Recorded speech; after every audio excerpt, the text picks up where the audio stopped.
Cameroun, Bantou, Africa, Bantou, to the world, Bantou. Les amis, ce jour, nous allons vous parler de 6 sujets. Nous allons parler de la dernière sortie de Mac Brice, ou le duo qui a fuité. Nous allons parler de Brian Mbeume qui est apprécié par Karl Eta Eyon. Nous allons aussi parler de Brian Mbeume qui trouve que Eto'o reste le meilleur attaquant au monde. Nous allons vous proposer certains extraits de Camerounais qui parlent du bilan de Samuel Eto'o, fils des acteurs, ou ceux qu'on invite sur les plateaux tous les jours. Nous allons parler de cette guerre entre André Onana et Fabrice Ondoa. Et quelqu'un, Cyril Bojiko, va nous rappeler que ce n'est pas uniquement cette époque. Avant même André Onana et Fabrice Ondoa, ils avaient ça. Donc Thomas Kono et Bel Joseph Antoine, il y avait ces mêmes conflits. Et les amis, et il y a Serge Branco qu'on va écouter tout à l'heure. Serge nous dit clairement que Mac Brice est en train de préparer sa suite. Donc il veut fuir le Cameroun à travers, si le Cameroun est éliminé, Mac Brice va fuir le Cameroun à partir du Maroc, comme son contrat arrive au terme en décembre. Donc du coup, il ne va pas rester là parce qu'il sait pertinemment que il n'a pas pu qualifier le Cameroun pour la Coupe du Monde. Donc son contrat ne sera pas renouvelé. Nous allons commencer avec cette information. Je vous avais dit ici, les amis, que Mac Brice va faire les déclarations. Quand vous encouragez un enfant à insulter tout le monde, cet enfant va se retourner contre vous demain. Parce que l'enfant va se dire que les injustes, c'est quelque chose de bien. Quand vous encouragez quelqu'un à manquer de respect aux autres, demain, il va vous manquer de respect. Parce que les conflits existent entre les humains. Vous allez vous dire, oui, c'est moi qui l'ai recruté, c'est moi. Mais à un moment donné, il va se lâcher contre vous. Mac Brice avait démissionné. Si Narcisse Moelle Kombi était un ministre intelligent, il devrait laisser Mac Brice partir. Mais comme il savait qu'il faisait partie de ceux qui n'ont pas voulu payer à temps le salaire de Mac Brice et que Mac Brice devait rentrer avec beaucoup d'argent, ça les a poussés à essayer de négocier avec un certain Maxime Nana, un agent de joueur. Mac Brice fait ces révélations-là à Clément Eboué. Clément Eboué qu'on avait accusé à tort d'avoir envoyé le contrat de Mac Brice et une fausse lettre de démission à Samuel Eto'o fils. Mac Brice donc a fait ses révélations à ces messieurs qui avaient enregistré les conversations entre lui et Mac Brice. Et il commence donc à balancer ces conversations. Vous allez entendre les amis pour mieux comprendre. Mac Brice traite le président Paul Biya de sénile. Il dit que ce n'est pas lui qui gère le Cameroun. Ce n'est pas Paul Biya qui gère le Cameroun. Mac Brice le dit clairement. Il dit que c'est Ferdinand Gongo et Narcisse Moelle Kombi qui gèrent le Cameroun actuellement. Et il dit des choses inacceptables. Il dit qu'il n'est pas fan de Samuel Eto'o fils, tatati tatata, patatri patata, le coquille a cuit d'un côté, l'igname n'est pas bien cuit, le macabo n'a pas bien cuit, que le couscous qu'on a pilé là, on a détruit ça. Mac Brice s'est lâché. Chers amis, vous savez, ici c'est la vérité, ici c'est la justice. On vous fait écouter. Écoutez. Clément? Oui, je t'écoute. On a sûrement une relation bref et j'ai demandé ça à vous. Je suis ici en Grèce et c'est avec courrier. J'ai demandé ça pour demander cette lettre. Parce qu'Eto'o a envoyé toutes les choses de moi, et mon numéro de téléphone, la lettre, tout c'est dans le nouvelle. Ils ont analysé les choses. Ils ont demandé qui a fait cette lettre. C'était pas possible que c'était toi. Non, j'ai demandé ça. À quel moment je suis pas fan d'Eto'o. Tu sais ça très bien. On est des connaissances. Tu viens de Belgique, tu me connais de là-bas. Tu as pris contact. Moi, j'ai pris contact, n'importe quoi. Et j'ai demandé pour le faire parce que je suis loin de Canada. Et tu as envoyé cette lettre. Mais tu as reçu un coup de téléphone de ce monsieur Nana. Il est maintenant le ministère. Et depuis le début, on a pris contact. Et c'était au début de Claire, c'est pas mon agent, je voulais pas un agent. C'est un ami, il m'a invité plusieurs fois.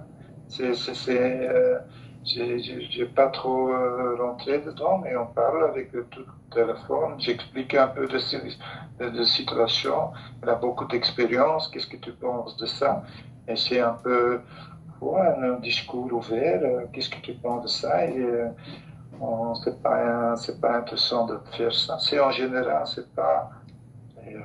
Mais c'est depuis que tu as entraîné le Cameroun que tu as mis avec lui. Moi, je t'ai dit, je connais comment ces gens-là fonctionnent, Marc. Je te dis. Qu'est-ce qu'il te dit maintenant? Écoute-moi, il peut commencer de crier.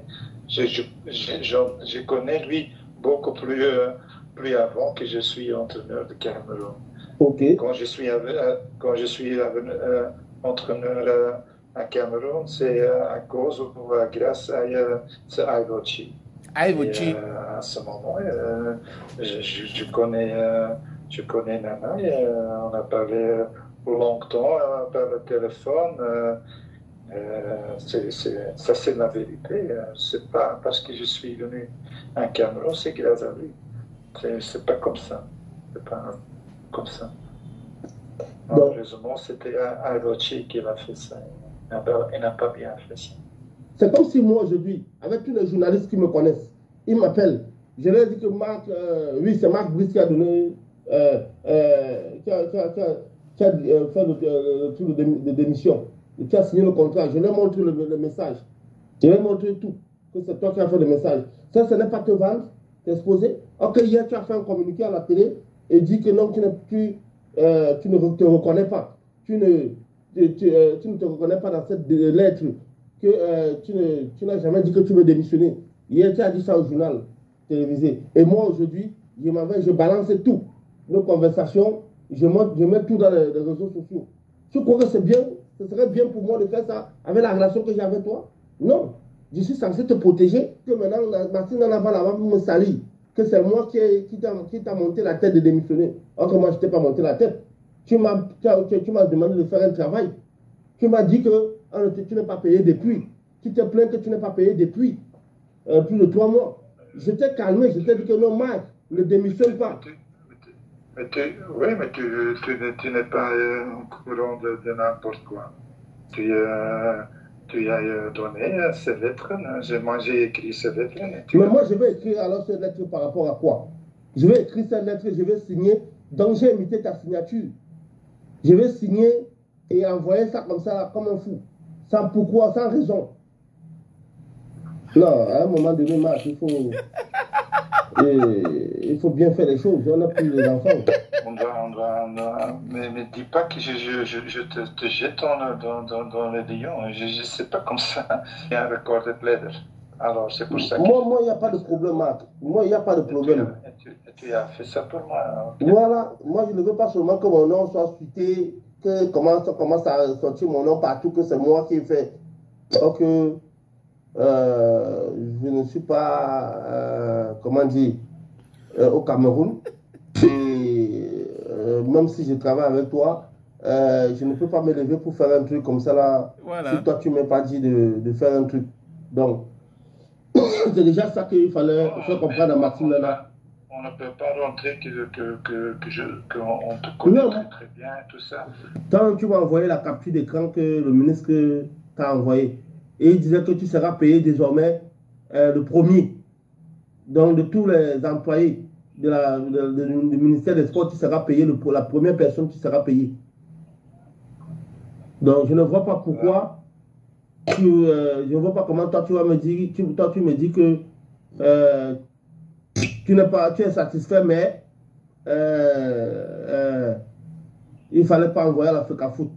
J'ai demandé ça au début parce que FECAFOOT c'est synonyme pour Eto. Eto il fait tout pour me saboter, pour perturber. J'ai dit c'est quoi ça maintenant? Mais à ce moment, je dis ok, je voudrais arrêter. Et dans ma tête, tu as bien expliqué. Tu dis c'est normal dans cette procès. On doit le faire. Ok. Pour moi, si tu reprends ça, c'est correct, on ne peut rien changer. Mais de mon avis, ils ne sont pas en train de chercher quelqu'un. C'est seulement pour eux, pour le ministre qui est déjà bien. Je n'ai pas parlé de 3 mois que je ne suis pas payé et tout ça, mais j'ai parlé avec lui. Tu fais ça tout le temps comme c'est un fait unique, c'est répétitif. Chaque mois, c'est le même. Ils n'ont pas payé chaque mois. Il y a seulement un mois qu'ils ont payé un temps tout au début. Alors, il est content que je ne rentre pas dedans. Si je veux, je dis non. On a fait ça parce que j'attends 3 mois et plus de ça. Je n'ai pas parlé de ça avec lui. C'est ça que je dis tout le temps. Oui, toi tu dis ça, toi tu dis que tu n'as jamais démissionné selon le professionnalisme qu'ils t'ont demandé de faire, de dire. Mais de toi à moi, toi-même, tu sais que tu voulais démissionner parce que moi, je t'ai dit de ne démissionne pas. Mais tu as dit que tu voulais démissionner. Et maintenant, tu as parlé avec le ministre, le ministre a dit de ne pas démissionner. Tu m'as fait savoir que tu ne démissionnes plus parce que un Nasser en Arabie Saoudite, on dit qu'ils ne sont pas contents, qu'il ne faut pas que tu fasses ça, que tu démissionnes. Moi, j'ai compris. Tu vois. Ouais. Donc, c'est la vérité. Non, il n'y a pas le focus est maintenant bien. Voilà. Parce qu'on a et le ministre était content et Nana était content. Moi, je suis content. Je suis content. Je suis pas content, mais c'est réglé. Non, tu dois me dire que tu es content, Marc, parce que grâce à moi, grâce au travail que j'ai fait, aujourd'hui, ces gens te respectent et tu as eu ton salaire, tu as été payé. Et ils ne vont plus jamais s'amuser à te faire des retards de salaire. C'est ça que tu dois comprendre. Moi, je m'attendais à ce que tu me dises, Clément, merci énormément pour le travail que tu as fait. Je suis content. Oui, j'ai apprécié vous comme personne ou de votre qualité, je ne te téléphone pas et puis non. Alors, je suis très content. C'est seulement pour maintenant, il y a beaucoup de gens qui téléphonent tout le temps. C'est normal. Tu viens fou. Oui, tu viens fou de ça. Alors, pour tranquilliser les choses, pas continuer de bagarrer ou n'importe quoi, c'est fini. On verra s'il va payer à temps la prochaine fois. Tu les as fait peur. Ouais. Pourquoi, comme je dis ça, c'est pas pour de moi-même, j'ai entendu ça beaucoup et je comprends ça aussi. Il y a beaucoup de Camerounais, le peuple, parce qu'on gagne, moi, c'est un peu tranquilliser les bagarres et tout ça. Et c'est ça que les politiciens et les autres aiment bien. Et maintenant, ils voudraient absolument directement mourir les choses. Ok, ils ont fait ça. C'est pour ça que je t'ai dit que même le contrat à Nasser, avant que tu signes, il faut que tu m'envoies le contrat pour que je lis. Parce qu'il ne faut plus que tu te retrouves dans les histoires où tu n'as pas lu un contrat avant de signer. Parce qu'il y a des clauses que les gens mettent dans les contrats là, qui sont des pièges. Et après, quand tu vas commencer à réclamer ton argent, ou ce qui est marqué dans le contrat, tu ne sauras pas te défendre parce que tu n'as pas lu, tu n'as pas fait expertiser ça. Et toi-même, tu vois le travail que je fais avec toi depuis là. Tu sais que je suis là pour toi et je suis avec toi. Voilà. Je sais. Merci. Donc, vous comprenez, les amis. Mark Peter Breese, voilà sa conversation juste après sa démission avec Clément Eboué. On a dit tout, le ministre a écrit, le ministre a essayé de se défendre. Il y a eu qui? Il parle du Cameroun. Il parle de Maxime Nana, du ministre. Voilà comment l'image du Cameroun est ternie à cause d'un ministre, à cause des hommes comme Ferdinand Gongo, qui ont voulu contrôler Lion Indomptable pour les buts financiers, politiques. Voilà ce qui se passe maintenant. Le mec, il sait qu'il va partir en Arabie Saoudite. Il est en train de négocier ces choses là-bas. Après, il va partir. Il manque de respect à l'Afrique Foot. Il dit que Eto'o, il n'est pas fan d'Eto'o. Il dit que Ngongo est ceci, tel est ceci, pour bien. Il dit du n'importe quoi. Il raconte du n'importe quoi. Et c'est comme ça. Parce que celui qui lui a donné le pouvoir, ou ceux qui lui ont donné le pouvoir d'insulter Eto'o, pensait que ça devait rester au niveau des taux. Voilà le scandale. Et les amis, ce n'est pas fini.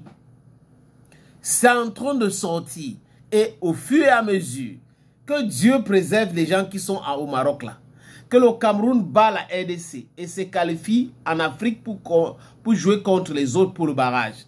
Sinon, juste après la défaite ou l'élimination totale du Cameroun, vous allez voir encore d'autres révélations graves.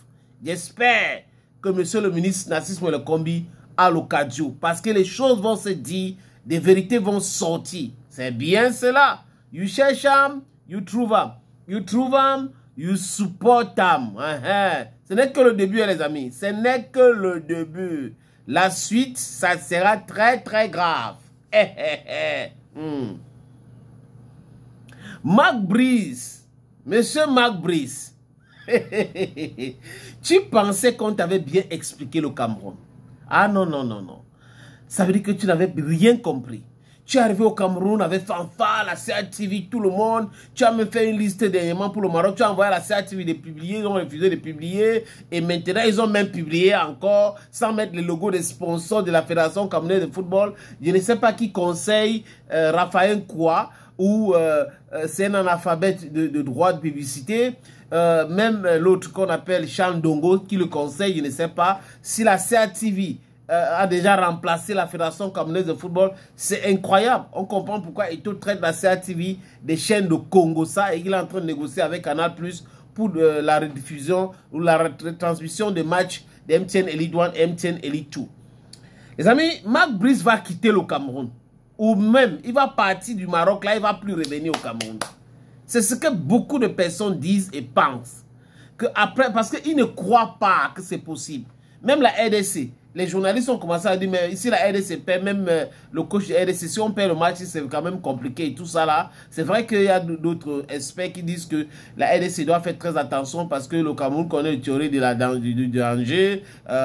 Quand tu sais que tu es en danger, ça veut dire que tu n'es pas en danger. C'est quand tu ne sais pas si tu es en danger que tu es en danger. Un peu des trucs comme ça de Robertson.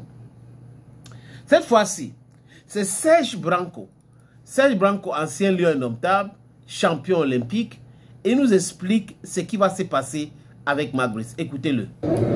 Salut à tous, je suis Serge Branco, ancien lion indomptable, champion olympique. Cette sortie, c'est tout simplement parce que les lions indomptables ont repris du chemin. Il y a les playoffs qui arrivent dans quelques jours, mais on a un sélectionneur, Mark Brice, qui nous a déjà fait comprendre qu'on sera éliminé. On a un sélectionneur qui fait comprendre à ceux qui veulent comprendre qu'on n'a aucune chance de se qualifier. Pourquoi? Il faut déjà rappeler ici que Mark Brice, son contrat court jusqu'en décembre de la fin de cette année. Il avait signé pour 2 ans. Il avait été assigné des objectifs qui sont celles de qualifier les Lions pour la CAN et pour la Coupe du Monde. Et Mark Brice s'entend déjà le vent tourner, sentant que la qualification est compromise, a commencé déjà à penser à sa propre carrière. Vous savez que le sélectionneur vient toujours au Cameroun publier sa liste et doit faire une conférence de presse dans la salle de conférence de la FECAFOOT, comme Mark Brice l'a toujours fait. Cette fois-ci, il a refusé de venir publier sa liste au Cameroun. Il a été sommé par le secrétaire général de la FECAFOOT de venir au Cameroun publier sa liste. Il a carrément refusé. Il a dit qu'il se trouve en Arabie Saoudite pour des raisons privées. Et ces raisons privées nous font comprendre qu'il négociait un contrat déjà avec un club de l'Arabie Saoudite qui commence en janvier. Donc ça veut dire que le sélectionneur lui-même sait déjà qu'il sera éliminé et qu'il ne va pas continuer. Depuis quand un sélectionneur refuse de venir publier sa liste, de venir faire une conférence de presse, les autres nations qui participent à ces playoffs ont publié leur liste depuis 2 semaines. Mais nous, à 3-4 jours du match, on n'avait pas notre liste parce qu'un sélectionneur a décidé de ne plus mettre ses pieds au Cameroun. Il a dit qu'il ne vient plus au Cameroun parce qu'il sait qu'on sera éliminé. Voilà. Ça s'explique par ses altercations, par sa façon de se comporter. Il a carrément refusé de publier la liste, il a carrément refusé de venir au Cameroun, faire une conférence de presse et publier sa liste. Il a envoyé la liste à la CATV de publier. La CATV sentant le vent tourner, n'ayant pas envie d'avoir des problèmes avec le président de la FECAFOOT, le docteur Samuel Eto'o, la CATV lui a carrément dit non, on ne publie pas, viens toi-même publier ta liste. Ce que Mark Brice a refusé de faire.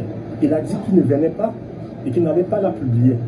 Et il est resté carrément en Arabie Saoudite pour des raisons privées. Donc voilà déjà ce qui prouve qu'un entraîneur sait lui-même, il sait déjà d'avance que les chances de qualification sont compromises. Et quand un entraîneur se comporte de cette manière, quel est le message qu'il envoie à son groupe? Quel est le message qu'il envoie aux joueurs? les joueurs eux-mêmes sentent que l'entraîneur n'est plus motivé. Déjà que les joueurs sont moyens, déjà que les joueurs ont montré lors de ces qualifications qu'ils n'avaient pas le niveau. Exact. Et quand un entraîneur vient en plus se comporter de la sorte, ça veut dire que Marc Brice prépare déjà sa porte de sortie. Et il est nul aussi. Que le Cameroun sera éliminé. Ah ouais. Il prépare déjà sa porte de sortie en allant négocier son contrat en Arabie Saoudite au lieu de venir publier la liste, au lieu de venir faire une conférence de presse au Cameroun. Moi, je vais juste appeler ici les joueurs, nos lions longtemps pareil, pour leur dire, les gars, prenez votre destin en main. L'entraîneur ne peut plus vous aider. L'entraîneur a déjà trouvé son chemin. Il est en train de partir. Nous sommes des Camerounais, vous êtes des compatriotes. À notre temps, dans les années 2000, quand il y avait des situations pareilles, les leaders qui étaient Marc Vivien Faux de regretter mémoire, Rigobert Song, Patrick Mboma, Jérémy Ndika, Alun Bouka, les leaders s'asseyaient, faisaient une réunion entre les joueurs et se disaient, les gars, nous défendons le vert rouge, donnons tout. Quand je vois des jeunes aujourd'hui qui arrivent, nos leaders aujourd'hui, j'ai l'impression qu'ils n'ont pas couille. Exact. Les leaders de cette équipe, que ce soit Abouaka Vincent qui est déjà très diminué, un leader diminué n'a pas de poids par rapport aux jeunes qui arrivent. Quand je vois un Zambo Anguissa qui en Italie, sur 10 matchs de championnat, sort 8 fois homme du match, au Cameroun, sur 10 matchs internationaux, sort 8 fois l'un des joueurs les plus mauvais du match, je me pose des questions. Quand je vois un grand Brémo en Angleterre qui flamme et qui arrive au Cameroun et qui passe à côté, presque à côté de tous ces matchs, ça veut dire qu'il y a un problème de mentalité, de moralité, auquel les leaders ne font pas leur travail. Je comprends qu'André Onana a été en difficulté à Manchester et qu'il se retrouve à Trabzonspor et qu'il a du mal peut-être à imposer son leadership. Mais les Ambouanguissa, les André Onana, les Abouaka Vincent, les Choupo-Moting, c'est des gens qui devaient donner la ligne conduite aux jeunes qui arrivent, les Baleba, les Mbouemo et tout ça. Quand vous voyez un jeune comme Baleba qui arrive, qui est tout fait, tout flamme, 3-4 matchs, et après qui tombe dans la facilité, qui tombe dans des erreurs, quand on voit là, ça veut dire que il n'y a pas, l'entraîneur n'est pas charismatique, l'entraîneur ne peut rien les apporter, parce que je ne vois pas ce que Marbrice a apporté à cette équipe depuis que Rigobert Song est parti. Zéro, rien. Rigobert Song a qualifié cette équipe 2 fois pour les compétitions, comme son contrat le stipulait, que Marbrice aussi fasse partie. Il a qualifié déjà pour la CAN, on attend qu'il qualifie pour la Coupe du Monde. Moi j'appelle les leaders, Zambo Anguissa, Vincent Boubacar, André Onana, Choupo-Moting, c'est à vous. C'est à vous de prendre cette équipe en main, c'est à vous de prendre ces jeunes et de les faire asseoir, de leur dire d'écouter les petits, ici c'est le vert ou jaune. On ne blague pas avec le vert ou jaune, donnons tout. Dans les Camerounais qui sont moralement déjà atteints par des problèmes politiques. Si vous venez encore vous faire éliminer là, je vous rassure que vous serez les meilleurs losers, les plus gros losers de l'histoire du football camerounais. Donnez-vous le meilleur de vous-même. Je me rappelle dans les années 2000, quand tu arrivais dans les Lions, Rigobert Song, Marc-Vivien Faux et Patrick Mboma te faisaient asseoir. On te disait, petit, c'est bien que tu sois venu, tu as de la bienvenue, mais sache qu'ici, la priorité, c'est mouiller le maillot. Donc, même quand tu arrives à l'équipe nationale que tu n'étais pas bon, tu te donnais à 100%, parce que les leaders avaient fait leur travail. Et je pense qu'aujourd'hui, les leaders de cette équipe font défaut. Les leaders ne sont pas charismatiques. Bon, je peux comprendre que des leaders qui ne sont pas eux-mêmes des exemples sur le plan sportif dans les clubs, parce que quand je vous parle des années 2000, les leaders jouaient dans les grands clubs. C'était des joueurs, c'était des stars, c'était des meilleurs joueurs dans les clubs en Europe. Mais on a quand même Zambo Anguissa, Blam et André Onana, qui sont quand même dans les grands clubs. Et je trouve qu'ils n'ont pas de personnalité, je trouve qu'ils n'ont pas un charisme pour avoir l'ascendance sur ces jeunes qui arrivent. C'est ça le problème. L'entraîneur peut être mauvais. Dans les années 2000, on n'avait pas de grands entraîneurs. Mais les joueurs, les leaders, la mentalité, la moralité des joueurs étaient bonnes. Et tout était basé sur défendre le maillot, se donner à 100%. Je ne sais pas si c'est parce que ces jeunes aujourd'hui n'ont pas la fibre patriotique, ils n'ont pas joué au Cameroun, ils ne connaissent pas ce que représente le football pour le Camerounais. Aujourd'hui, si vous vous qualifiez pour cette Coupe du Monde, je suis persuadé que vous ferez avaler la pilule des élections présidentielles qui est passée au peuple camerounais. Mais si vous faites éliminer vos grosses voitures, vos milliards, vos immeubles que vous présentez sur les réseaux sociaux tout le temps là, ça ne va vous servir qu'à vous. Les Camerounais s'en foutent de ça. Vous serez des losers et vous resterez les gens qui n'ont rien gagné et ces 10 dernières années pour les Lions indomptables. Donc essayez, surtout, j'insiste que les leaders de cette équipe prennent les choses en main. Marbrice a déjà choisi sa route, il est entré dans les SIA en Arabie Saoudite, il sait qu'on sera éliminé, il a décidé de ne plus venir au Cameroun. Donc nous, il va partir, on restera Camerounais, l'équipe nationale restera pour les Camerounais. Donc que nos joueurs prennent leur destin en main et se battent parce que l'entraîneur ne peut plus nous aider. L'entraîneur a déjà disparu, l'entraîneur a déjà pris, a choisi son chemin. Il est parti, il ne reviendra plus. Voilà donc le message de Serge Branco. Et il pense comme beaucoup de personnes hein, que après le Maroc-Rabat là, c'est bon pour Marc Brice. Il va seulement prendre son avion et partir et aller signer son contrat avec l'Arabie Saoudite ou l'équipe Al-Ittihad, quelque chose comme ça en Arabie Saoudite, pour commencer à entraîner là-bas dès janvier. Vous avez écouté Serge Branco. Écoutez aussi qu'il y a beaucoup de personnes qui sont, comprenez, je vous l'ai dit, il y a beaucoup de personnes qui sont mieux informées et qui savent. Et on avait déjà prévenu ici que Marc Brice là, c'est un loser. Marc Brice a été chassé 7 fois. J'ai dit chassé, hein, par les différents clubs. Chassé tel un malpropre 7 fois. Mais on a quand même eu un ministre. On a quand même un ministre au Cameroun qui s'est dit intellectuel, juste parce qu'il a un diplôme universitaire, qui va aller chercher un médiocre comme Marc Brice pour venir nous imposer ça au Cameroun.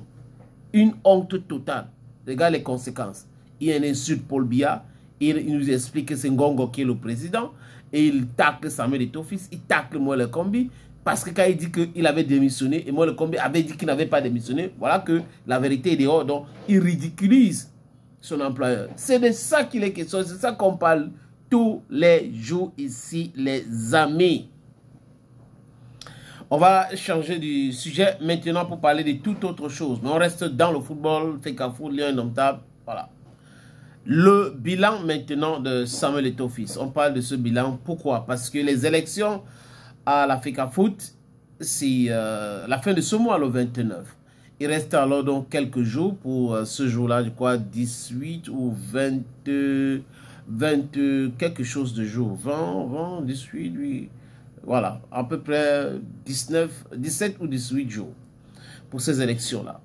Tout le monde qui suit ce processus-là sait que les deux sont déjà pipés parce que les élections régionales ont été organisées et les délégués ont été votés et la grande majorité soutiennent la candidature de Samuel Eto'o-Fils. Donc, il y a 3 candidats ou 3 ou 4 qui sont déjà déclarés et la Fédération camerounaise de football avait sorti un communiqué pour encourager ceux qui veulent être présents de la Fédération camerounaise de football de mettre leur candidature.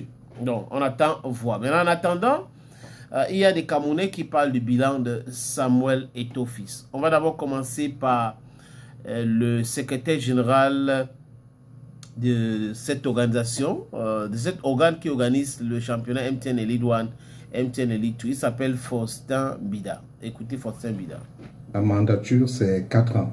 Et véritablement, le président de la Fédération camerounaise de football avec son comité exécutif, ils n'ont eu que peut-être 2 ans pour travailler. Parce que la première année, voyez-vous, quand le président de la Fédération arrive, il y a des problèmes qui se posent à la Fédération camerounaise de football. Donc, il faut les régler directement. Donc, nous-mêmes, nous avons été des acteurs. Il y a des problèmes judiciaires, il y a des problèmes au niveau du TAS. Donc, avec la fameuse assemblée de 2009, il fallait que le président de la Fédération camerounaise de football puisse régler cela. Et donc, je pense qu'il s'est attardé. Ce problème a été décidément résolu parce que vous savez que c'était toujours le problème qui faisait en sorte qu'on reprenne avec des exécutifs, qu'on revienne à chaque fois. Je pense qu'aujourd'hui, on n'en est plus là. Et maintenant, une fois que le président de la Fédération camerounaise s'est assis pour commencer à travailler, on avait déjà pris 1 année, il a eu 2 ans, après il y a eu ces embrouilles avec le ministère des Sports qui n'allait pas. Mais toujours est-il dit que pour ce mandat, le président de la Fédération camerounaise de football et son comité exécutif, je vais m'arrêter sur 2 ou 3 points. Donc je vais commencer au niveau d'abord des infrastructures. Il faut le dire, il y a eu une nette amélioration. D'abord sur le niveau de la construction des immeubles de sièges. On a vu aujourd'hui, à partir de 2013, quand avec le président IA, il y avait d'abord les problèmes du terrain. Il fallait régler cela en justice. Et donc, ça a dépassé presque tous les exécutifs. C'est avec l'arrivée de Samuel Eto'o qu'on a finalement acquis d'une manière définitive ce terrain qui revient maintenant à la Fédération camerounaise de football. Et donc, on a vu les constructions aujourd'hui. Je pense que l'objectif du président Samuel Eto'o, c'est de pouvoir inaugurer ce siège-là avant la fin d'année. Et je pense que tel qu'on voit les travaux, vous-même vous avez fait un tour là-bas, je pense que ça avance beaucoup. Toujours sur le plan des infrastructures, nous avons eu la construction des stades que nous avons lancés, que le président de la Fédération camerounaise de football a lancé au niveau de la Fédération camerounaise de football avec les partenaires. Donc nous avons le stade de Kousseri qui a été inauguré. Nous avons le stade de Bamenda qui est presque à 90%. À la Fédération camerounaise de football. Vous voulez parler à ma place, Gérard? C'est connu. Non, non. Vous faites ça devant la télé. Vous voulez parler? Non, non, monsieur Gérard. Non, non, suivez monsieur Gérard. Monsieur Gérard. Si vous voulez, non, bon, suivez. Ça va continuer. Non, mais non, vous ne pouvez pas dire ça de où je suis. Parce que je connais le projet. Non, vous ne connaissez pas le projet. Le programme des Nations Unies pour le développement. J'étais l'un des initiateurs de ce projet. J'étais avec le président Samuel Eto'o. Donc vous ne pouvez pas dire. Vous pouvez pas. Ok, c'est bon. Et donc, je vais le redire. Donc aujourd'hui, je l'ai bien dit avec ses partenaires. Nous avons le stade de Kousseri, nous avons le stade de Bamenda. Et dans plusieurs localités aujourd'hui, vous savez, l'acquisition des terrains, ce n'est pas facile. Il faut des procédures, il faut des accords au niveau des ministères, au niveau de l'État. Et donc, je pense que dans beaucoup de communautés aujourd'hui, nous avons, la fédération a eu à acquérir ces terrains. Et je pense que peut-être avec le mandat qui arrive, si on redonne ce mandat-là au président de la fédération camerounaise de football, il pourra continuer. Bon, ça, c'est au niveau des infrastructures. Et il ne faut pas oublier qu'au niveau, le président de la fédération et son comité exécutif ont terminé la construction, si vous voulez, réaménager le centre technique d'Odja, avec l'hôtel 4 étoiles, 3 étoiles qui est de ce côté-là, et des infrastructures. Donc, ceux qui arrivent là, ils se sentent à l'aise et ça se joue. Donc, ça, c'est au niveau des infrastructures. Maintenant, dans mon domaine, le football professionnel, vraiment, je pense que tout le monde est unanime. Nous sommes partis des regroupements parce que quand le président Samuel Eto'o fils arrive, ce sont les regroupements qui se jouent. Ce n'était plus le football professionnel. Donc nous sommes partis du regroupement avec peut-être 26 clubs pour MTN Elite One. Aujourd'hui, nous sommes à 14 clubs. Et nous sommes partis des salaires qui étaient à 100 000. Aujourd'hui, nous sommes à 200 000. Nous sommes partis d'une subvention qui était à, je vais dire, à moins de 20 millions. Aujourd'hui, nous sommes à 48 millions. Et donc, nous pouvons dire que ça s'est joué au niveau du football professionnel. Nous avons vu un calendrier qui a été maîtrisé. Nous-mêmes, nous étions présents. Nous avons vu une programmation qui était nette au niveau du football professionnel. Et donc, aujourd'hui, nous avons vu, par exemple, pour la première fois encore, parce que ça fait depuis Coton Sport, ça fait des années, on n'avait plus revu une équipe camerounaise accéder ne serait-ce qu'au deuxième tour d'une compétition africaine. Et donc nous avons vu Colombe de Sambima, Colombe de Sambima, qui est quand même arrivé et tombé face au Mouloudia d'Alger. Mais avec tout ce qui s'est passé, ils ont appris. Donc je pense que sur le plan professionnel, sur le plan du football professionnel, ça s'est bien déroulé. Je ne vais pas revenir sur le plan du football féminin. D'ailleurs, Gérard Hélé a bien évoqué ce football féminin qui, avec... Et qu'est-ce qui ne s'est pas bien passé? Maintenant, sur le plan, le football jeune, il faut avouer que, et c'est là peut-être que c'est peut-être le maillon faible, mais ça a toujours été dans la tête du président de la Fédération camerounaise de football, comment faire véritablement pour relancer le football jeune. Parce que les gens ont toujours envie de faire la comparaison de le football jeune qui était avant et ce football jeune aujourd'hui. Il faut comprendre qu'aujourd'hui, nous avons une multitude des académies. Une multitude des académies, il faut pouvoir gérer ce football jeune-là. Donc, je pense qu'il y a des propositions qui ont été faites. C'est vrai que ça n'a pas marché d'une manière générale, mais il y a des propositions qui ont été faites. Et nous avons vu quand même, il y a eu une grande compétition qui a été lancée à l'honneur du président de la République, le tournoi baptisé Paul Biya, et qui s'est joué. Et donc, on ne peut pas dire qu'il n'y a pas eu de compétition au niveau du football jeune. Il y a des compétitions qui ont été encadrées aussi. Maintenant, au niveau du football amateur, il faut quand même le reconnaître, Gérard Hélé, à l'heure actuelle, nous avons 58 départements. Et dans les 58 départements, nous avons à peu près 48 qui ont joué. Et les championnats sont presque achevés dans ces départements-là. Il y a à peu près 8 départements qui n'ont pas terminé leur championnat. Et je pense que c'est en train de se terminer où on va jouer des interligues. Nous avons vu au niveau du football, au niveau régional, les interpools se sont joués. Dans toutes les 10 régions, le football amateur s'est bien déroulé. Et il faut bien le comprendre aujourd'hui là. On a eu cet appui avec les indemnités de formation que le président de la Fédération camerounaise de football a eu à mettre sur pied. Donc, les clubs MTN Elite One, MTN Elite 2, qui prennent les joueurs du football amateur, ont l'obligation de payer entre 1 million et entre 500 000 et 1 million en fonction des indemnités de formation. Donc, les amis, Je vais m'arrêter là au sujet de ce bilan, peint par Faustin Mbida, qui est secrétaire général de CTFP, cet organe qui organise MTN Elite 1 et MTN Elite 2. Maintenant, on va écouter un autre monsieur Maroc. Lui, il pense que le bilan de Samuel Eto'o-Fils est catastrophique. Le titre que vous avez voulu me donner, je ne sais pas si on peut le répéter ensemble.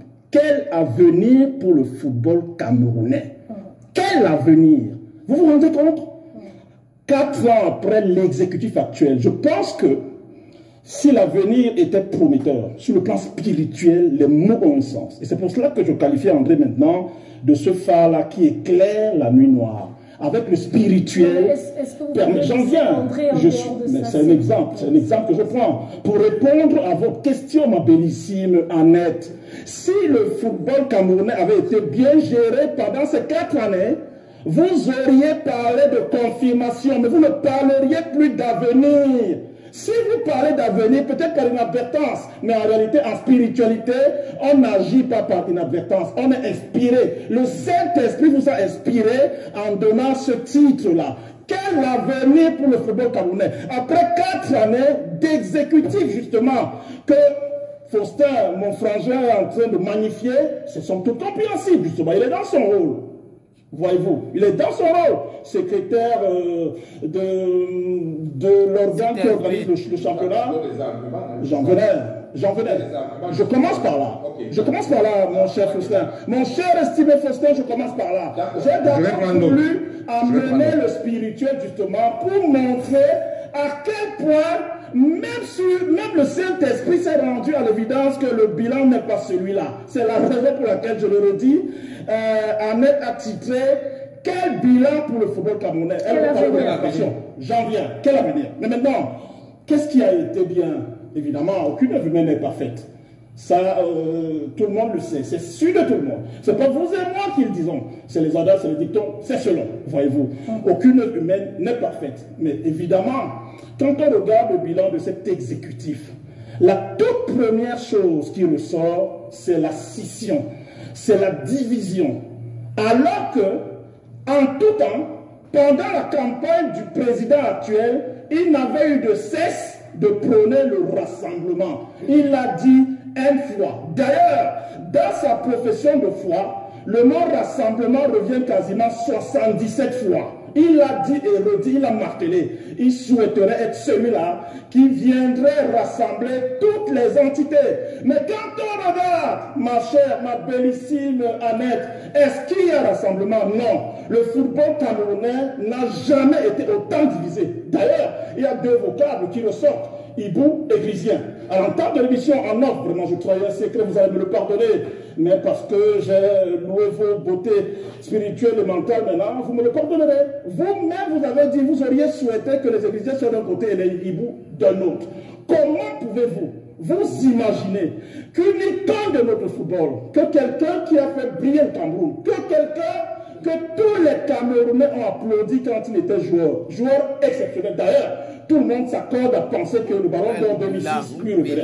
On l'a donné à Cannavaro. Mais quand l'État, qu'on en soit arrivé à ce degré de division, première des choses, toutes les corporations, quasiment, sont en lambeaux. Je ne parle pas des arbitres. Voyez-vous. Je ne parle pas d'un fait que d'aucuns vont balayer du revers de la main. Que la fédération elle-même, qui est censée protéger les joueurs, en soit venue sous le contrôle de Faustin Mbida, a fait mention d'une centaine de joueurs première, deuxième division qui auraient truqué sur le rang. Vous vous rendez compte? Je ne sais pas si vous vous rendez compte que la fédération qui est censée protéger, quels que soient les actes qu'un joueur peut poser, qu'elle en soit venue elle-même à Mondovision à parler de ce joueur-là. Il y a pas mal de choses. Je vais parler de l'arbitrage. Je vais parler de cette présidente de club, justement. Je vais parler de cet arbitre qui, en 4 journées, peut diriger 13 matchs, etc., etc. Honnêtement, il faudrait avoir une mémoire de mammouth, une mémoire d'éléphant, pour se ressasser tout ce qui, pendant ces 4 années, a été mauvais. Mais évidemment, il y a du positif. Il y a du positif. Tout le monde vous le dira. C'est vrai qu'il n'était pas à l'entame, à la genèse, justement, de la construction du siège de la fédération, Je suis d'accord avec Faustin là-dessus parce qu'il y avait des problèmes inhérents au litige foncier, évidemment qu'il fallait résoudre. Mais tout le monde s'accorde à dire d'ailleurs, c'est sûr de tout le monde. C'est pas lui qui est à l'origine de la fondation. C'est pas à lui. Il ne l'a jamais revendiqué d'ailleurs. Justement, mais il est en train de l'achever. Ça, c'est quelque chose quand même à, je dirais pas à applaudir, mais ce sont tout appréciables, voyez-vous. Parce que d'aucuns seraient passés là, qui n'auraient pas pensé au chef de la fédération, voyez-vous. Et il y a Blida, honnêtement, Blida, ça restera dans les annales, voyez-vous. Se fait battre par l'Algérie, à Douala, qui puisait, et se rend quelques jours après à Blida, remporter le match dans ces conditions-là aux arrêts de jeu, c'est quelque chose d'extraordinaire. Il y a eu la 8e participation au Qatar. Évidemment, ça passe, c'est nouveau en réalité, parce que le Cameroun, 7 fois déjà, s'était qualifié. Mais au Qatar, il y a pas mal de choses qui se sont faites, comme, j'ai envie de dire, la mise à l'écart, sans explication du meilleur gardien du monde. Ça, c'est des choses justement qu'il faut remettre sur la table à un moment donné pour que ça n'arrive jamais. Parce que quoi que André Onana, meilleur gardien du monde. M'excusez, je ne peux pas ne pas parler de ça. Quoi qu'il fait André Onana, il revenait justement au président de la fédération à tous ceux qui étaient là de le garder dans la tanière. Mais on l'a chassé comme un malpropre, on a voulu l'humilier. Mais on ne savait pas justement, comme vous aujourd'hui, qu'en mettant quel avenir pour le football camerounais, ça démontrerait en réalité de ce que pendant 4 ans, c'est l'hécatombe. C'est l'hécatombe. Et il dit que c'est l'hécatombe pendant 4 ans, les amis. Maintenant, je vais vous faire écouter quelqu'un d'autre qui pense autre chose au sujet de Bila. Il s'appelle Castro. Je pouvais commencer par les points négatifs. Les points négatifs, pour ma part, c'est beaucoup plus sur le plan structurel et sur le plan infrastructurel. Vous savez, lorsque M. Eto'o, parce que je parle de l'image, il n'y a aucun autre footballeur en Afrique plus performant qu'Eto'o. Il n'y a aucune autre image au-dessus d'Eto'o en Afrique. Eto'o, c'est la plus grande image du football africain. Même pendant les 50 prochaines années. On se serait attendu qu'on en arriva au meilleur de tout ce qui se produit en Afrique. Je comprends ce que les Camerounais peuvent, parce que Eto'o est habitué au Cameroun à être au cime du football mondial. Donc aujourd'hui, tous les Camerounais s'attendaient à ce que, quand Eto'o arrive, qu'Eto'o ait la Champions League, qu'Eto'o ait le meilleur championnat du monde, qu'Eto'o ait tout ce qu'il y a de meilleur au monde. Malheureusement, aujourd'hui, il faut être froid et dire qu'on n'a pas eu ça. Première des choses. Deuxième des choses, ce qui n'a pas marché, c'est que M. Eto'o n'a pas compris, parce qu'il est parti du Cameroun très tôt. Il n'a pas compris que nous, les Camerounais, nous sommes des sorciers. C'est-à-dire qu'aujourd'hui, on te dit que tu es le meilleur du monde. Mais dès que tu nous donnes, on te dit que Castro, que tu viens de parler là, c'est le plus grand démon du monde. M. Eto'o a fait confiance aux Camerounais. Malheureusement, les Camerounais n'ont pas redonné à M. Eto'o ce que lui l'a donné.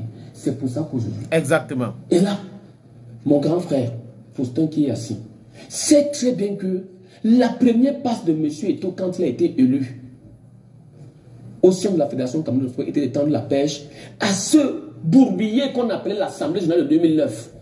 Donc Faustin, dont il faut dire, je crois que la grande majorité des Camerounais aujourd'hui doivent célébrer M. Faustin Bida.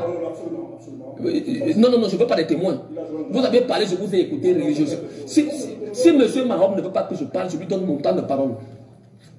Faustin est l'un des Camerounais aujourd'hui à qui tout le mouvement sportif, pas votre fédération bizarre qui se construisent là en Congo, dont on ne connaît pas où il siège là, doivent dire merci.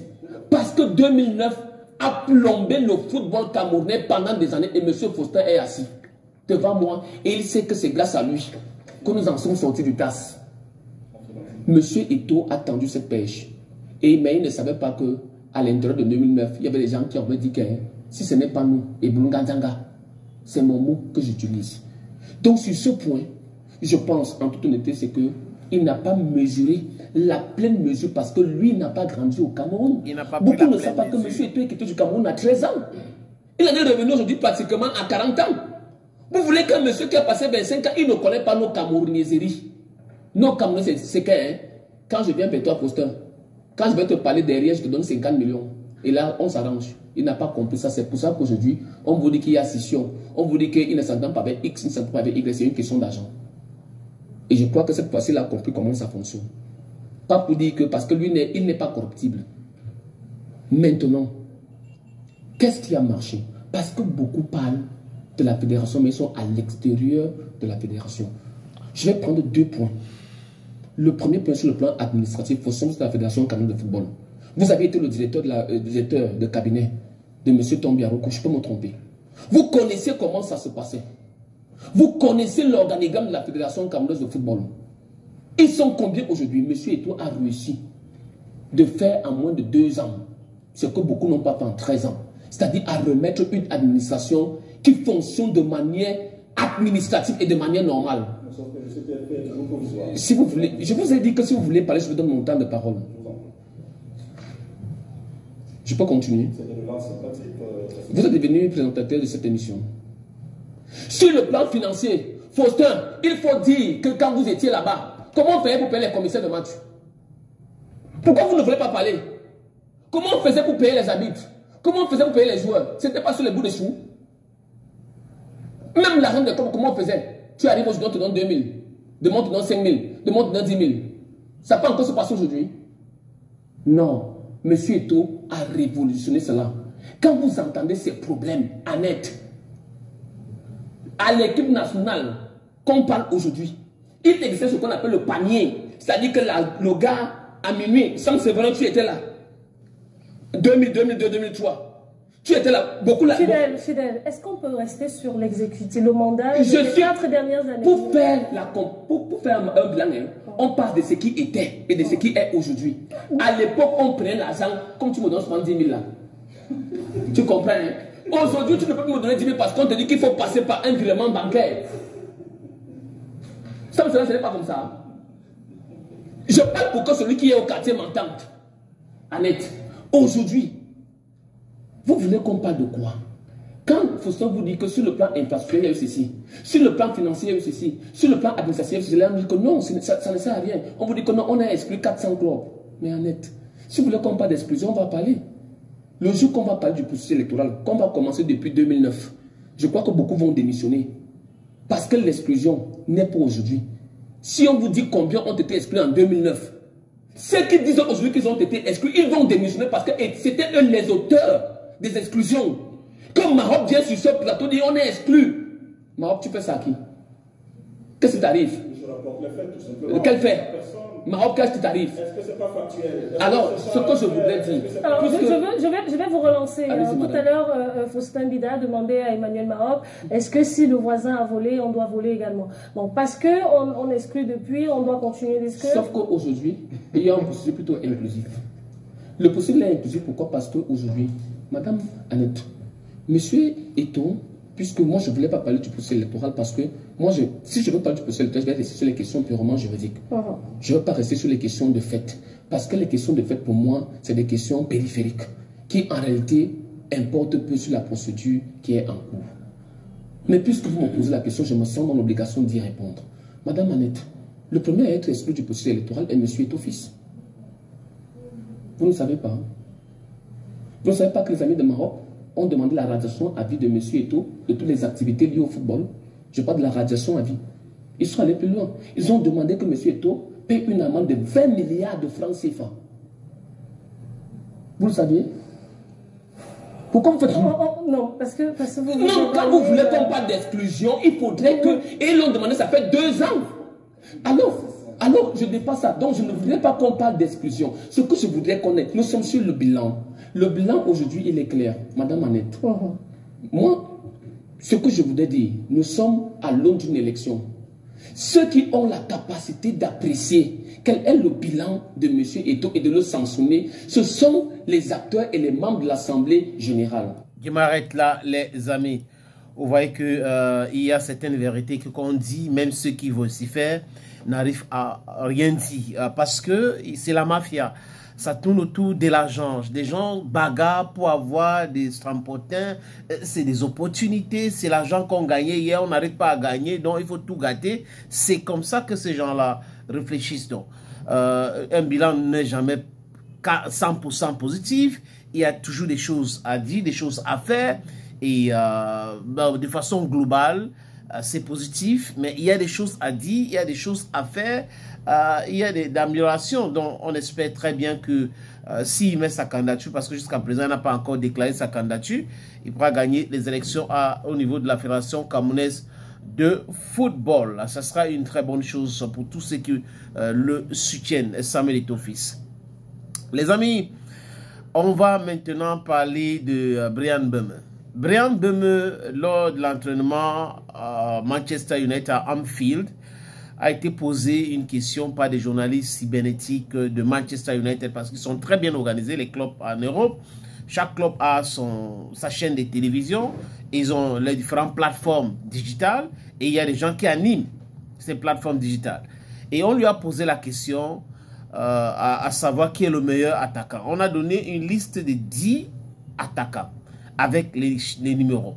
Donc, on appelle un nom, il doit mettre le numéro, il doit dire, ok, si on dit sénateur Cletus, il doit dire premier attaquant, meilleur attaquant au monde. On dit Toumanga Jean-Claude, on met Ono Bekono, donc c'est un peu ça. Je vais vous faire écouter Bryan Mbeumo. Écoutez-le. Thierry Henry. Second. Alan Shearer. Fourth. Haaland. Sixth. Harry Kane. Third. Thomas Muller. Eighth. Wissa. Seventh. Ruud van Nistelrooy. Fifth. Samuel Eto'o. Okay. Number one. Luis Suarez. Ninth. Benzema. Les amis, je vous fais écouter encore. Hein. On commence. Écoutez. Thierry Henry. Second. Alan Shearer. Fourth. Haaland. Sixth. Harry Kane. Third. Thomas Muller. Eighth. Wissa. Seventh. Ruud van Nistelrooy. Fifth. Samuel Eto'o. Okay. Number one. Luis Suarez. Ninth. Benzema. Donc, voilà donc le classement de Bryan Mbeumo. Pour lui, Samuel Eto'o-Fils est le meilleur attaquant. Il reste numéro 1. Deuxième, c'est Thierry Henry. Harry Kane est troisième. Et le reste, il l'a dit dans cette sortie. Et vous pouvez aller sur les plateformes digitales de Manchester United pour trouver ça. Il a fait cela avant d'arriver à Rabat pour le match de barrage contre la RDC, la République démocratique du Congo, qui va se jouer dans quelques heures seulement, les amis. Autre chose, Bryan Mbeumo, le brillantissime, l'un des meilleurs attaquants de Manchester United actuellement, a été apprécié par Karl Eta-Eyong qui fait des merveilles dans la Liga espagnole. Karl Eta-Eyong qui est un attaquant prometteur, un Syria buteur. J'espère bien que ceux qui touchent le ballon au milieu du terrain vont lui envoyer le ballon pour qu'il puisse marquer les buts. Parce que le match qu'il a joué contre l'île Maurice et contre l'Angola, on a l'impression que certaines personnes ont reçu des instructions à ne pas donner de ballon à Karl Eta-Eyong pour marquer des buts. Voilà, parce qu'il y en a qui bagarrent pour être meilleur buteur de l'équipe nationale du Cameroun, de l'histoire des Lions indomptables. Ça ne donne pas, ils sont en train de jouer à Azerbaïdjan aujourd'hui, au lieu de venir jouer à Coton Sport de Garoua. Suivez bien mon regard. Karl Eta-Eyong dit que, pour lui, Bryan Mbeumo, c'est un joueur fantastique et exceptionnel. Les mots ont un sens. Pour lui, Bryan Mbeumo est un joueur exceptionnel et même fantastique. Espérons bien que lors de ce match contre la RDC, il y aura cette connexion entre Bryan Mbeumo et Karl Eta-Eyong pour que le Cameroun puisse marquer les buts et pourquoi pas gagner ces matchs. Mais je doute très fort que le Cameroun doit faire quelque chose parce que quand vous avez un nulard à la tête de l'équipe comme entraîneur, comme sélectionneur, ça ne peut donner rien du tout, rien de bon. Sauf si les gars décident de prendre le destin en main. Mais si se laisse contrôler par cette nulard mal élevé, mal éduqué de Marc Brice, ça ne va rien donner, les amis, malheureusement. Nous allons maintenant écouter un frère. Il parle d'un sujet très important. Il y a toujours eu des conflits entre des joueurs camerounais. Et au Cameroun, c'est toujours comme ça. Quand quelqu'un est meilleur et qu'il y a un autre meilleur qui arrive, un autre meilleur Camerounais qui arrive, il y a des gens qui vont tout faire pour que on parle d'une seule personne, on élimine les autres. Surtout à l'équipe nationale du Cameroun. Depuis fort longtemps, il y a eu ces problèmes. En 90, il y a eu un conflit où Roger Mila devait revenir. Omambi, qui était le meilleur, à ce moment-là, meilleur attaquant, s'est opposé à l'arrivée de Roger Mila dans l'équipe nationale du Cameroun. On a dit que c'est Paul Biya qui avait décidé de la convocation de Roger Mila. Je doute fort, mais bon, restons là-dessus. Et cette époque aussi, il y avait deux gardiens de but. Thomas Kono et Joseph-Antoine Bell. Ils étaient les meilleurs en Afrique. Et Thomas Kono était en Espagne, Bell était en France. Mais il y avait toujours ce problème-là. Quand Bell est là, il ne faut pas que Kono soit là. Quand Kono est là, mais de temps en temps, la plupart des compétitions sont allées à deux, il faut le dire. En 90, en Coupe du Monde, Bell était là, Kono était là. Bell, Tato Estat, mon grand frère à moi, m'avait dit, parce qu'il vient des Kona comme moi, il m'avait dit que on n'a pas voulu de Bell Joseph-Antoine parce qu'il voulait démoraliser les Lions et ses propos et tout ça là, sa façon de faire. Mais bref, ils étaient là. Cette fois-ci, le conflit c'est entre qui?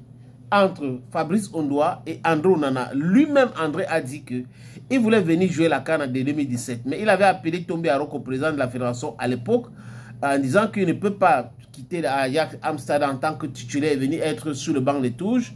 Et que, est-ce qu'il sera titulaire? Et Tombi Aroko lui a dit que ça ne sera pas possible. Et il va discuter avec des gens.